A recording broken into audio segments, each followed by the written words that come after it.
Meu irmão, minha irmã, mais uma vez nos encontramos para meditar, para falar sobre o amor de Deus, para falar sobre a palavra de Deus.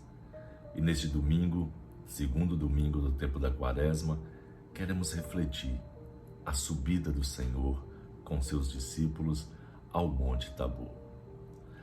Antes, mais uma vez, quero convidar você, se ainda não foi inscrito em nosso canal, clique, inscreva-se e acione o sininho para sempre poder receber as nossas meditações em ou nos tempos litúrgicos. Nós estamos no segundo domingo da Quaresma e a liturgia, ela nos convida a subir o Monte Tabor com Jesus, para que possamos fortalecer a nossa fé. A nossa fé não apenas em nossa caminhada quaresmal, mas a nossa fé cotidiana. Meu irmão, minha irmã, a Quaresma é este caminho, é o caminho da nossa transfiguração em Cristo e com Cristo. O Tabor é justamente essa parada que Jesus faz na caminhada para o Calvário. É o lugar de restabelecer as forças. É o lugar de mostrar a ressurreição para incentivar, para reanimar os seus discípulos e lhes dar mais forças, forças necessárias para que eles possam também enfrentar a cruz. E as leituras nos dão pistas sobre a nossa transfiguração. Na primeira leitura, lá no livro do Gênesis, capítulo 15, versículo de 15 ou de 5 a 12, 17 a 18, nos fala do nosso pai na fé, nos fala de Abraão. Abraão já está velho, cansado, sem filhos e sem aquela terra sonhada. E sua vida parece completamente condenada ao fracasso. E é justamente aí que Deus intervém, é justamente aí que Deus lhe dá ou reanima a sua fé e a sua esperança. Deus lhe garante a posse de uma terra especial e de uma descendência numerosa. E ele confia, Abraão confia totalmente nos desígnios de Deus. E ele se põe inteiramente ao serviço do Senhor. E é justamente por isso que Abraão é o modelo da fé. Ele confia totalmente em Deus, mesmo quando parecia estar fracassado. Ele aceita os planos de Deus, ele se põe a serviço do Senhor, ele se põe a caminho. É por isso que Abraão é também nosso pai na fé, que nos reanima, que nos dá esperança e que nos prova que Deus está sempre conosco, independente de nossos fracassos, independente de nossas limitações. A segunda leitura nós ouvimos na carta aos Filipenses, no capítulo 3, versículo 17, de 4 e 1, Paulo mostrando a fé na transfiguração. Apesar do que via, apesar do que condenava na comunidade, ele diz: Ele, o Cristo, transformará o nosso corpo, esse nosso corpo humilhado, e nos tornará semelhante ao seu corpo glorioso, ao seu corpo glorificado. Meu irmão, minha irmã, a nossa transfiguração e a transformação do mundo atual exigem um processo contínuo de conversão. Todos os dias, nos colocar nesse caminho, nos colocar nesse projeto, aceitando essas transformações e buscando essa conversão para nos configurarmos em Cristo, configurarmos no Senhor. O Evangelho desse domingo é belíssimo. O Evangelho apresenta a fé dos apóstolos, que foi fortalecida lá na montanha pela transfiguração de Jesus. É o Evangelho segundo São Lucas, no capítulo 9, em que Jesus está a caminho de Jerusalém com seus apóstolos. E ele faz então o primeiro anúncio da paixão. Pela primeira vez ele fala que o Filho do Homem vai sofrer muito, vai cair nas mãos dos chefes, vai passar por um processo doloroso, vai morrer, mas que vai ressuscitar. O primeiro anúncio da paixão provoca então nos discípulos uma crise profundíssima. Desmoronam aquelas esperanças que eles tinham messiânicas, impregnadas de triunfalismo. Eles acreditavam que o Cristo viria como o rei Davi, poderoso, que viria de uma forma triunfal, com exércitos poderosos. E, no entanto, Jesus fala de dor, fala de sofrimento, fala de morte. Então, esses apóstolos estavam extremamente decepcionados e eles entram numa crise profundíssima. Mas, então, para confirmar e até mesmo para reanimar essa fé abalada dos discípulos, Jesus então recorre à oração e convida-os à oração. Jesus vai até a montanha para rezar. Ele vai num lugar que é um lugar sagrado por excelência na Bíblia, onde Deus se revela ao homem, onde Deus apresenta seus projetos, no Monte Sinai e agora no Monte Tabor. E lá, nesse monte, Jesus se transfigura.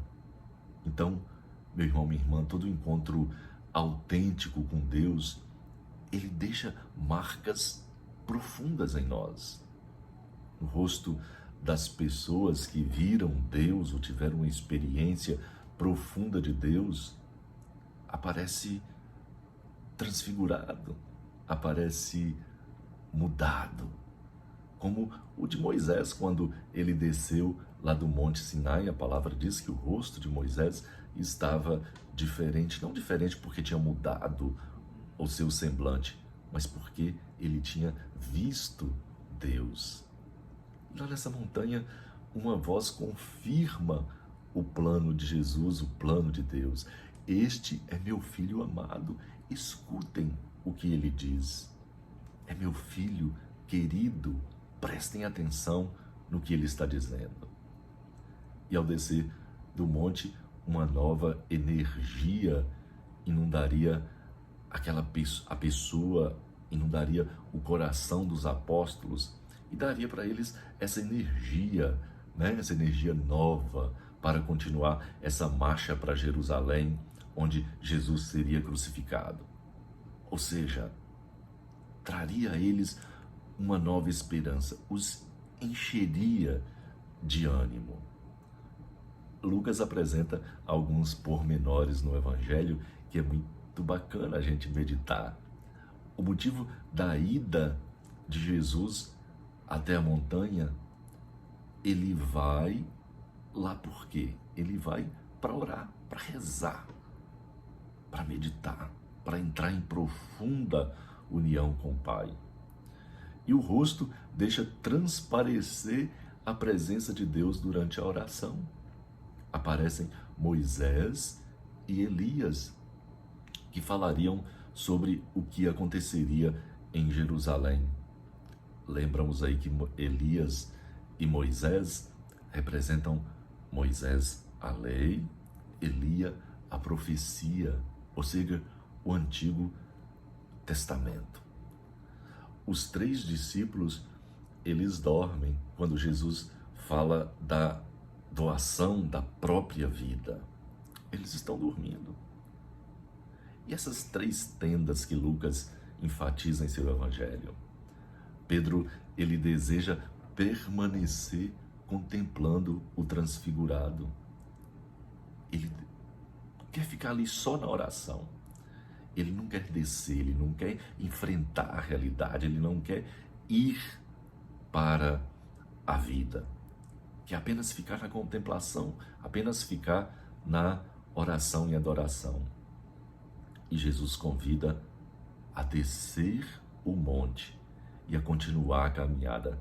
Aquela parada foi apenas para reabastecer a fé, reanimar a fé. Não podemos nos acomodar e ficar ali presos apenas na tenda da oração.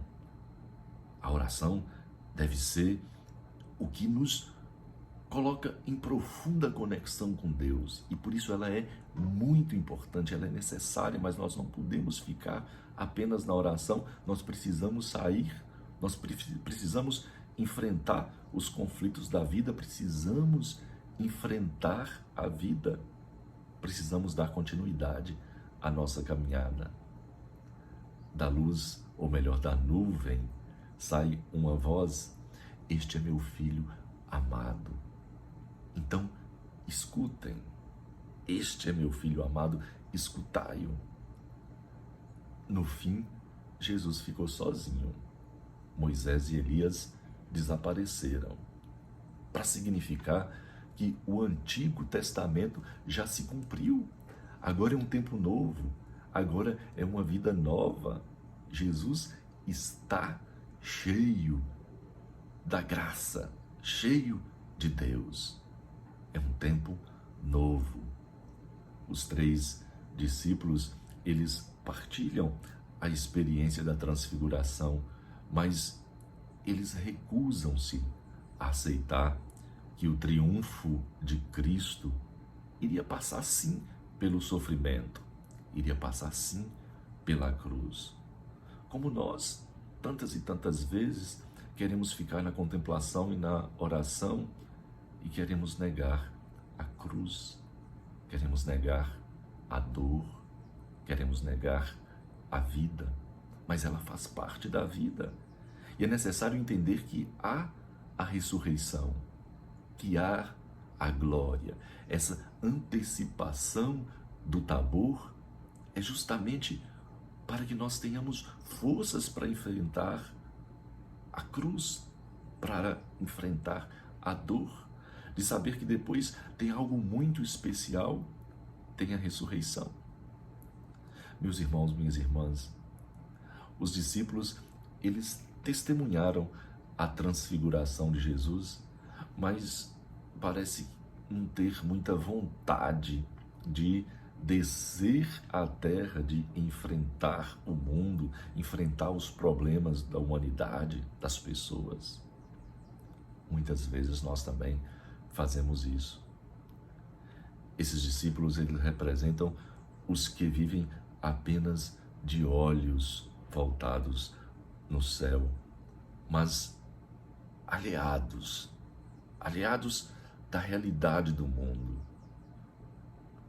Meu irmão, minha irmã, nós precisamos ser cheios de Deus, estar imbuídos desse Espírito, mas termos também o desejo de enfrentar o mundo, de renovar o mundo, de transformar o mundo. Precisamos ser agentes da transfiguração. Nós, como os apóstolos, deparamos sempre com cruzes em nossa vida. E a primeira reação costuma ser aquela mesma dos apóstolos: tentar fugir da cruz, tentar fugir da dificuldade. Aceitamos com alegria o Tabor, porque a alegria é a esperança, é a graça, mas temos dificuldade em aceitar o Calvário.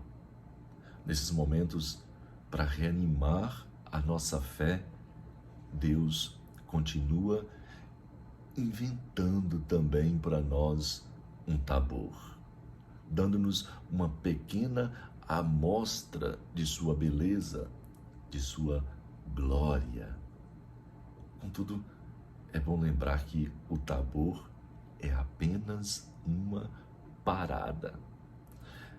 Uma parada que Jesus fez, mas ele continuou o caminho do Calvário, o caminho da cruz. Também para nós, o Tabor continua sendo uma situação transitória, para que sejamos testemunhas vivas daquilo que nos espera, o nosso Tabor. A transfiguração aconteceu 8 dias após o anúncio da paixão. Para os cristãos, o 8º dia é o dia do Senhor, o Dominus Dei, dia do Senhor, o domingo, no qual a comunidade se reúne para escutar a palavra, para partilhar o pão. Todos os domingos devemos subir a montanha para contemplar o Cristo transfigurado, ressuscitado, escutar sua voz, escutar os seus mandamentos.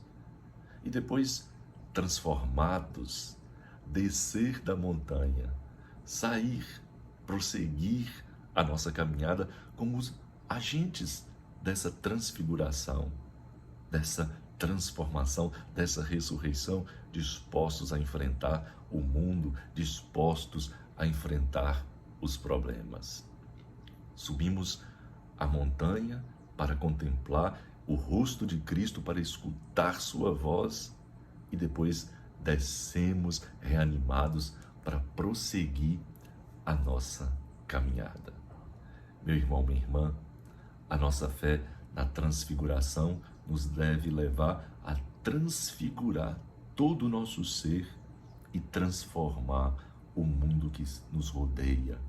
A humanidade se transforma e renasce quando escuta a palavra do Pai em seu Filho e a põe em prática. Louvado seja nosso Senhor Jesus Cristo, para sempre seja louvado. E abençoe-vos o Deus onipotente, o Pai, o Filho e o Espírito Santo, e permaneça para sempre. Fiquemos em paz.